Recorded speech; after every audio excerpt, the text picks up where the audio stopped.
Talbos ng ipil-ipil. Ating susubukan. Lagi ko kasing napapanood. Itong talbos ng ipil-ipil, nakakain daw.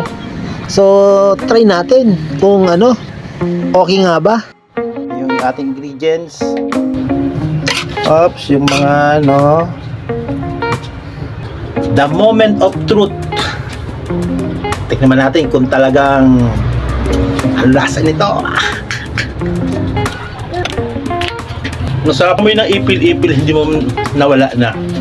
Yung dahon ng ipil-ipil walang lasa. Mabuti pa kayo, talbos ng kamote, dahon ng malunggay, malalaman mo dahil meron siyang aroma. Tingin ko kulang lang sa kulang pa sa luto. Kailangan pa siyang ilaga. Lasa nito. Pero sa lasa okay naman. Try nyo din. Yung nga lang, mahal pa yung sahog kesa doon sa ipil-ipil. Ayan. 2 itlog na pula. Tapos 3 piraso kalamansi. Sinamahan natin ng dalandan. 2 pirasong sibuyas. At yan yung dahon ng ipil-ipil.